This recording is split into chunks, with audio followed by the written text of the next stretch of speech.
বিএনপির ভারপ্রাপ্ত চেয়ারম্যান তারেক রহমানের সঙ্গে প্রধান উপদেষ্টা ডক্টর মোহাম্মদ ইউনূসের যে সভা, সেটি নিয়ে বিস্তর খোঁজ খবর রেখেছেন আমার সহকর্মী যমুনা টেলিভিশনের বিশেষ প্রতিনিধি সাইফুদ্দিন রবিন। তিনি বিভিন্ন প্রতিবেদনও করেছেন, আমরা সেটি দেখছিলাম। আমরা তার সঙ্গে একটু যোগ দিতে চাই।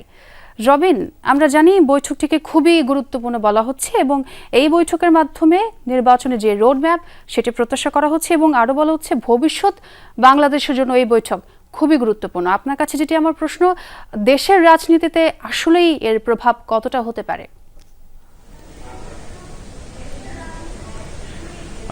এই প্রশ্নের উত্তরে যদি বিএনপি মহাসচিবের বক্তব্যকে আমি কোট করতে চাই, তিনি যেমনটি বলেছেন যে এই বৈঠকটি হবে লাইক বিগ পলিটিক্যাল ইভেন্ট এবং বাংলাদেশের রাজনীতিতে টার্নিং পয়েন্ট। সেটি এই অর্থে যে যখন নির্বাচনের সময়সীমা নিয়ে সেই সঙ্গে সাম্প্রতিককালে মেয়র ইশরাক ইস্যু সহ নানান ঘটনা প্রবাহের প্রেক্ষিতে বিএনপি এবং অন্তর্বর্তী সরকারের সঙ্গে যে সৃষ্ট দূরত্ব, সেই দূরত্ব লাঘবে এটি একটি বড় মাইল ফলক হিসেবে কাজ করবে এমনটি মনে করা হচ্ছে।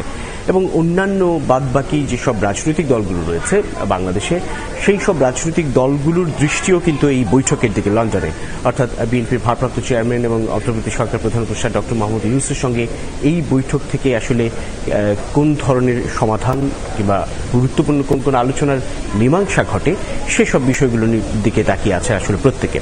এবং যে দূরত্বটা সৃষ্টি হয়েছে, সেই দূরত্ব কমানোর ক্ষেত্রে দলের প্রধান, অন্যতম প্রধান, যিনি এখন বিএনপিকে নেতৃত্বই দিচ্ছেন বলা চলে, বিএনপির ভারপ্রাপ্ত চেয়ারম্যান, তার সঙ্গে এবং অন্তর্বর্তী সরকার প্রধান উপদেষ্টার সঙ্গে প্রথম 1-to-1 কোনো বৈঠক। এবং শুধু এটি সেই ক্ষেত্রে প্রথম 1-to-1 বৈঠক এমনটিও নয়, এর বাইরেও যদি বিস্তৃতভাবে বলতে চাই, বিএনপির ভারপ্রাপ্ত চেয়ারম্যান তারেক রহমানের জন্য এটি একটি গুরুত্বপূর্ণ প্রসঙ্গ।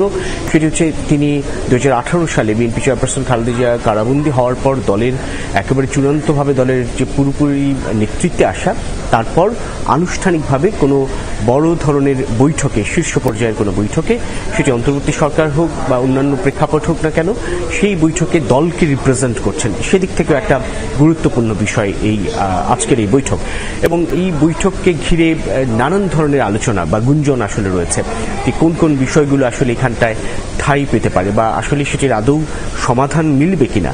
ধারণা করা হচ্ছে যেহেতু সকলেই শীর্ষ পর্যায়ের নেতৃত্ব, দুজনেই, অর্থাৎ বিএনপি ভারপ্রাপ্ত চেয়ারম্যান এবং অন্তর্বর্তী সরকারের প্রধান উপদেষ্টা ডক্টর মোহাম্মদ ইউনূস, তারা দুজনেই যেহেতু শীর্ষ পর্যায়ের নেতৃত্ব, তাদের দুজনেরই যেহেতু একক সিদ্ধান্ত নেওয়ার ক্ষমতা আছে যে কোনো বিষয়ে, সেক্ষেত্রে এই আলোচনায় যে কোনো ধরনের সংকট বা যে কোনো ধরনের বিতর্ক কিংবা যে কোনো ধরনের সমস্যা, সেসব এক ধরনের সমাধান মিলতে পারে বলে প্রত্যাশা করা হচ্ছে। এবং সেই কারণে সাধারণ জনগণের যেমন আগ্রহ আছে, অন্যান্য রাজনৈতিক দল কিংবা অন্যান্য বিভিন্ন স্টেক হোল্ডারের আসলে ব্যাপক আগ্রহ আজকের এই বৈঠকটিকে ঘিরে।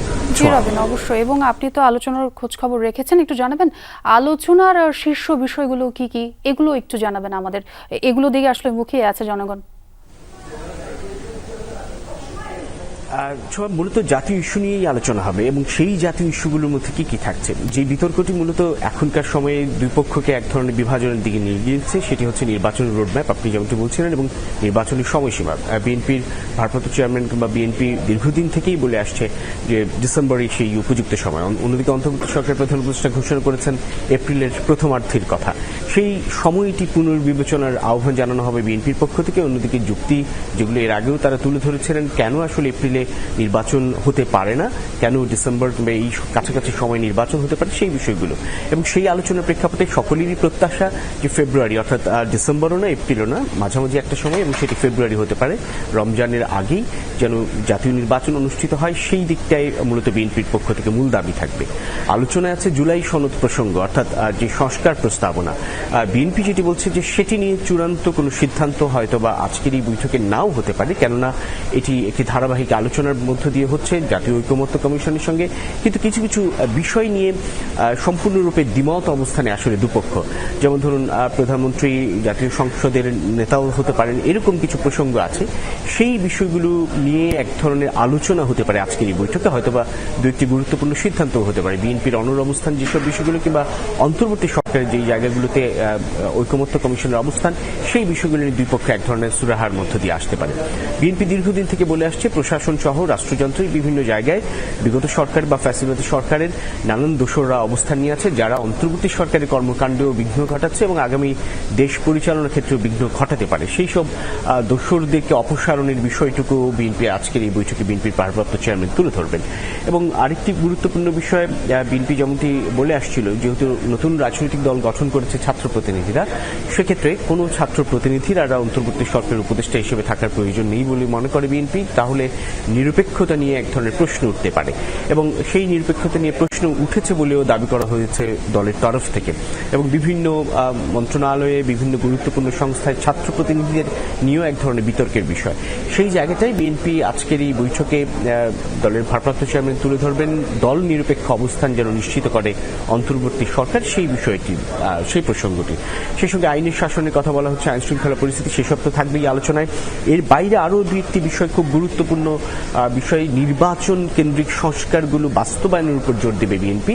অর্থাৎ জাতীয় নির্বাচনের আগে নির্বাচন সংক্রান্ত যেসব সংস্কার প্রস্তাবনায় ঐকমত্য হবে, সেই প্রস্তাবনাগুলো যেন বাস্তবায়ন করে যায় অন্তর্বর্তী সরকার। বাদবাকি সংবিধান ছাড়া অন্যান্য যেসব সংস্কার ঐকমত্য হবে কিন্তু এক মাসের মধ্যে বাস্তবায়ন সম্ভব, সেটি হয়তো অন্তর্বর্তী সরকারের অধীনে বাস্তবায়নের বিষয়ে বিএনপির পক্ষ থেকে সাড়া থাকবে।